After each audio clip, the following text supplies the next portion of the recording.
Halo teman-teman, Assalamualaikum, selamat datang di HC Suka Cerita.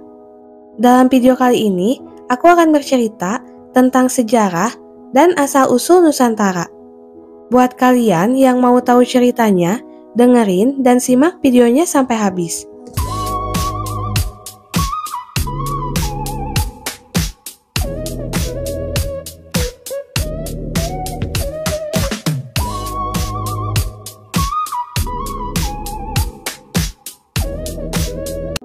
Nusantara adalah sebuah istilah yang berasal dari perkataan dalam bahasa Jawa kuno, yaitu nusa atau pulau dan antara atau luar. Di Indonesia, istilah Nusantara secara spesifik merujuk kepada Indonesia, Malaysia Timur, Brunei, dan Timor Timur. Kata ini tercatat pertama kali dalam Kitab Nagara Kertagama untuk menggambarkan konsep kenegaraan yang dianut Majapahit, yang kawasannya mencakup sebagian besar Asia Tenggara, terutama pada wilayah kepulauan. Konsep mengenai Nusantara sebagai sebuah daerah yang dipersatukan pada awalnya bukan berasal dari Gajah Mada, melainkan oleh Raja Kertanegara dari Kerajaan Singhasari, disebut juga Singasari atau Singosari, dalam Prasasti Mula Malurung yang diterbitkan oleh Kertanegara pada tahun 1255 atas perintah ayahnya Wisnuwardana yang berkuasa pada tahun 1248 sampai 1268. Saat itu pada tahun 1275, istilah Cakrawala Mandala Dwipantara digunakan oleh Kertanegara untuk menggambarkan aspirasi mengenai kepulauan Asia Tenggara yang bersatu di bawah kekuasaan Singasari dan ditandai sebagai permulaan atas usahanya dalam mewujudkan aspirasi tersebut.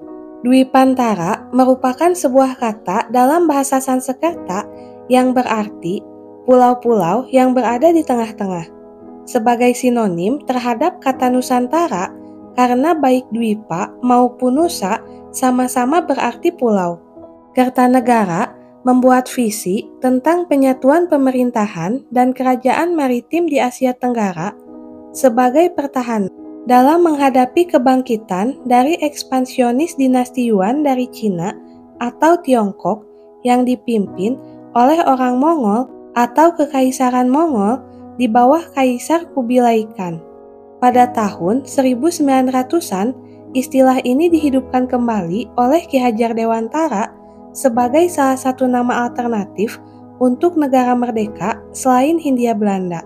Sekalipun nama Indonesia disetujui untuk digunakan sebagai nama resmi Negara Kesatuan Republik Indonesia, kata Nusantara tetap diabadikan sebagai sinonim untuk Kepulauan Indonesia. Penggunaan istilah ini pada zaman kuno dipakai untuk menggambarkan kesatuan geografi antropologi kepulauan yang terletak di antara benua Asia dan Australia, termasuk semenanjung Malaysia.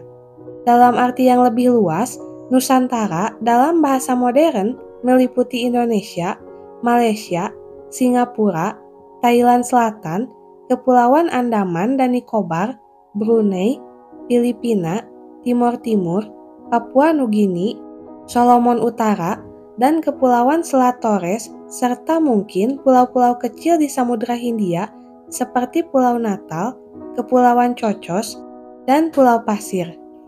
Pribumi Nusantara juga dikenal sebagai pribumi adalah orang Indonesia yang akar leluhurnya berada di Nusantara sejak zaman prasejarah dari abad ke-7 Masehi hingga abad ke-13 Masehi.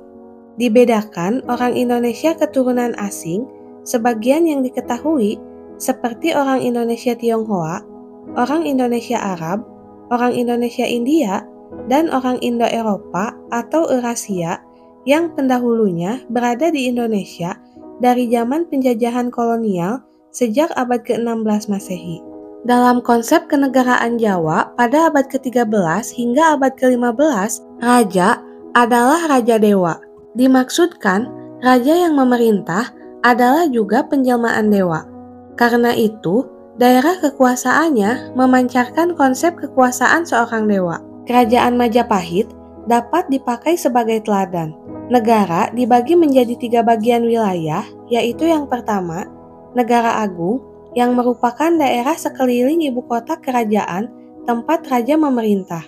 Yang kedua, Mancanegara, adalah daerah-daerah di Pulau Jawa dan sekitar yang budayanya masih mirip dengan Negara Agung, tetapi sudah berada di daerah perbatasan. Dilihat dari sudut pandang ini, Madura dan Bali adalah daerah mancanegara. Lampung dan juga Palembang juga dianggap daerah mancanegara. Yang ketiga, yaitu Nusantara, yang berarti pulau lain atau di luar Pulau Jawa, daerah di luar pengaruh budaya Jawa, tetapi masih diklaim sebagai daerah taklukan, yaitu para penguasanya harus membayar upeti.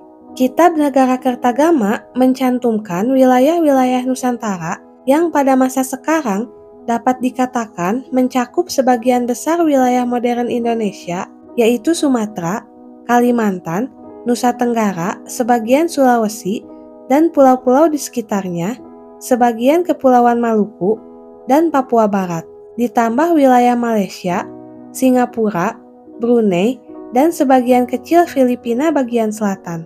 Kata Nusantara juga tidak hanya digunakan oleh orang Jawa dan tidak hilang setelah runtuhnya Majapahit. Kata ini dapat ditemui di Sejarah Melayu, sebuah sastra Melayu klasik yang ditulis paling awal pada tahun 1612.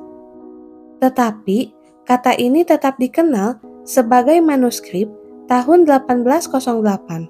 Kebanyakan sejarawan Indonesia percaya bahwa konsep kesatuan Nusantara bukanlah pertama kali dicetus oleh Gajah Mada dalam Sumpah Palapa pada tahun 1336, melainkan dicetuskan lebih dari setengah abad lebih awal oleh Kertanegara pada tahun 1275. Karena alasan itulah Kertanegara memunculkan ekspedisi Pamalayu untuk menjalin persatuan dan persekutuan politik dengan Kerajaan Melayu Darmasraya di Jambi.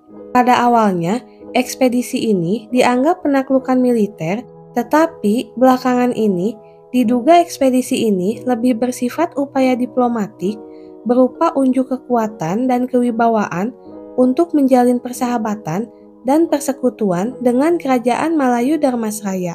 Buktinya adalah Kertanegara justru mempersembahkan Arca Amogapasa sebagai hadiah untuk menyenangkan hati penguasa dari rakyat Melayu. Sebagai balasannya, Raja Melayu mengirimkan putrinya, yaitu Dara Jingga dan Dara Petak, ke Jawa untuk dinikahkan dengan penguasa Jawa. Pada tahun 1920-an, Ki Hajar Dewantara mengusulkan penggunaan kembali istilah Nusantara untuk menyebut wilayah Hindia Belanda. Nama ini dipakai sebagai salah satu alternatif karena tidak memiliki unsur bahasa asing. Dan juga alasan lain dikemukakan karena Belanda sebagai penjajah lebih suka menggunakan istilah Indi atau Hindia yang menimbulkan banyak keracuan dengan literatur berbahasa lain yang dapat menunjukkan identitas bangsa lain, yakni India. Ketika akhirnya Indonesia ditetapkan sebagai nama kebangsaan bagi negara independen pelanjut Hindia Belanda pada Kongres Sumpah Pemuda kedua tahun 1928, istilah Nusantara tidak serta-merta surut penggunaannya. Istilah ini kemudian tetap lestari dipakai sebagai sinonim bagi Indonesia dan dipakai dalam berbagai hal yang utamanya berkaitan dengan kebangsaan, contohnya yakni baik dalam pengertian kebudayaan, antropogeografik, maupun politik. Selanjutnya, Menteri Perencanaan Pembangunan Nasional atau Kepala Bappenas Suharto Monoarfa mengungkapkan ibu kota baru di Kalimantan Timur akan diberi nama Nusantara. Berdasarkan tradisi lisan lokal Kutai, sebagaimana tercatat dalam naskah sejarah Salasilah Kutai, sebelum daerah itu bernama Kutai pada abad ke-13, wilayah itu juga disebut Nusantara. Oke teman-teman, itulah sejarah dan asal-usul Nusantara yang dapat aku sampaikan dalam video ini. Semoga ceritanya bermanfaat dan jangan lupa support selalu channel ini dengan cara like, komen, share sebanyak-banyaknya, dan subscribe. Bye!